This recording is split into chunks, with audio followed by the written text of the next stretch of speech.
I don't know why I'm trying to make the alien sign that I can't even make. Uh, so who likes the new Chilling Adventures of Sabrina? I like it quite a bit. This is my second time rewatching the series, and I'm on episode 3, my second time rewatching it. So,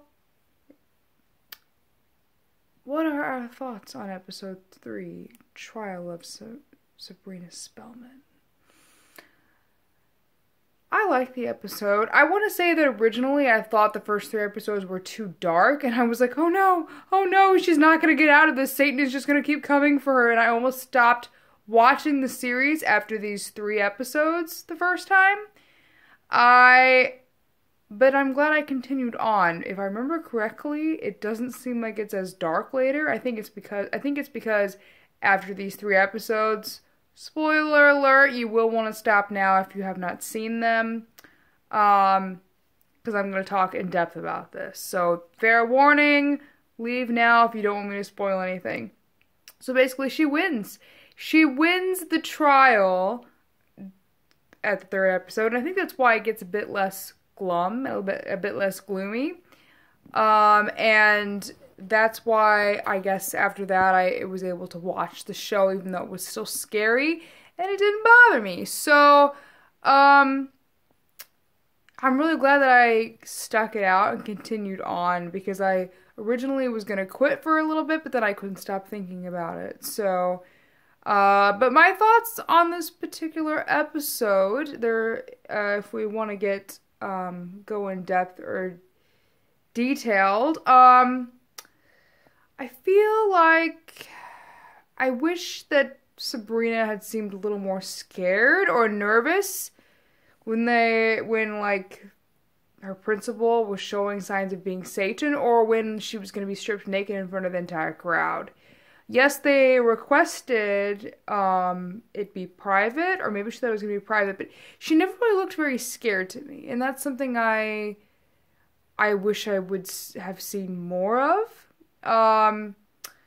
Sometimes her personality is a bit odd to me in certain instances, but I think that's because they're trying to mimic the original Sabrina from Sabrina the Teenage Witch, Melissa Joan Hart, and I definitely think, I haven't seen that one in a long time, but I definitely think she has very similar mannerisms and everything, so that part was well done. They definitely found an actress who looked and acted a lot like her, but sometimes I wish that she would seem more scared, and I would see more of that raw fear in her face. And sometimes I feel like she almost appears too at ease and too confident, and it's like, I'm all for a strong protagonist, but can't we see some more weakness here? That's kind of how I feel. Like, I definitely liked the part when she was like running from her baptism. That was a great sign of weakness, and then later she kind of regained her strength, and she was like, no, I'm going to assert myself.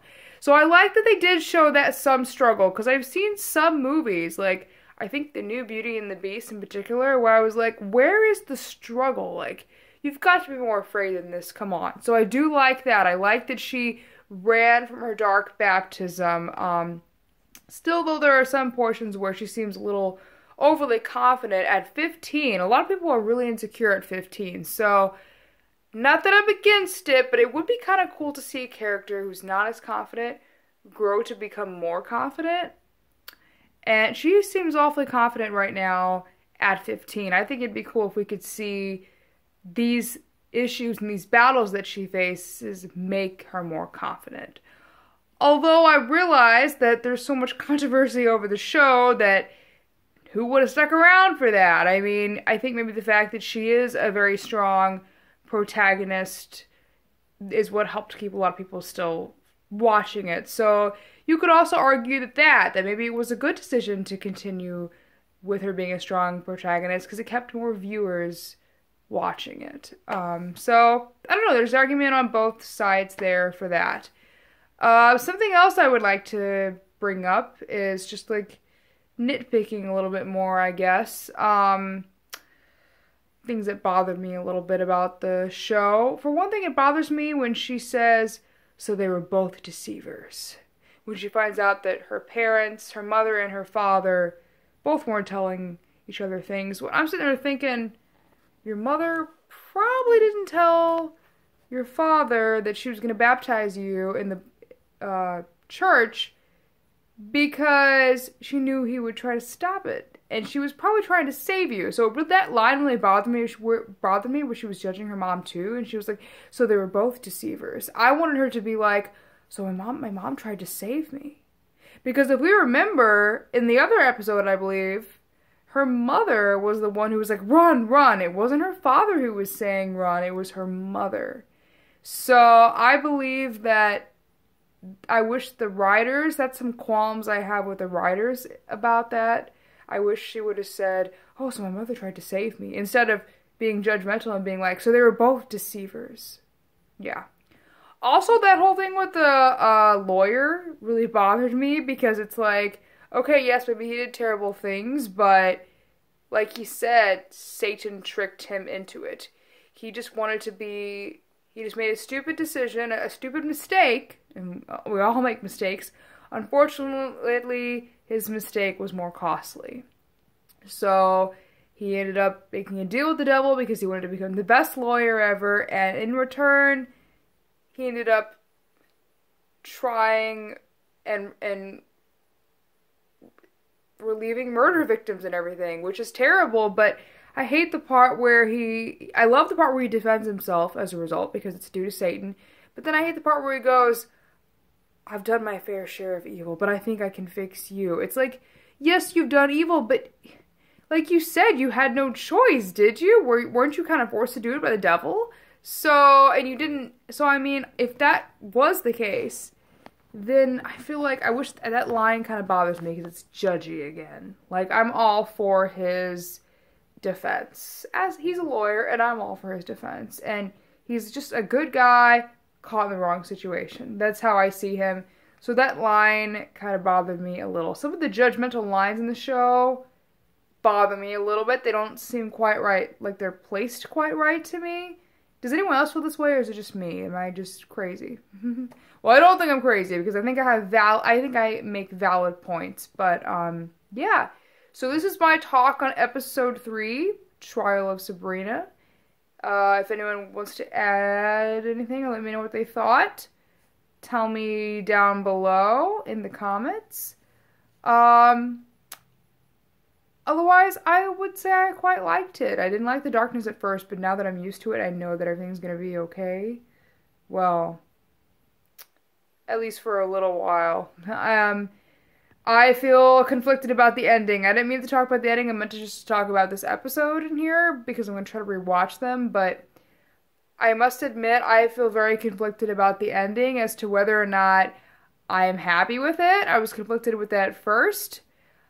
I don't know what to think, but I think it's going to make the series coming ahead a little bit more interesting. And I may go and talk about each episode individually. I could talk about the things I like about this episode, but I feel like that makes it a bit more boring. I love the fling that Lambros has with his... I feel like those are the more boring... I think it's more interesting to talk about the more controversial topics than it is to talk about what I liked about it. I don't know why. But let me go ahead and take a stab at it. Maybe once I get going, I'll enjoy it a little bit more. So, like, obviously I like Lambros, and I like the little, fling he had with that guy. It was I'm not gay, and that was just kind of sexy to me. Maybe it's because I like men, so I'm glad that they added that in there. I like when shows add a little bit of sex into it to make it steamy. And some of the shows will go over the top, and it's like, you didn't need to add all this sex in here that was unnecessary. And I like that the show's doing it, but they're not doing it in too over a top way. So I like that they're sprinkling it in here. They're not leaving it out, but it's not too over the top and it's not too much, which I like. And I like that they made it to where Sabrina and Harvey really aren't sexually active. So the whole show, I think, is promoting good things as a result. And it's promoting that you don't have to be sexually active as a couple. And I just think it's, Sabrina's a good protagonist. And I think it promotes some good morals. Which is why I think it's sad that there's so much controversy over the show. Because Sabrina's against the whole Satan thing. Anyway, I gotta go. Time's running up. But thank you for listening so much. Leave a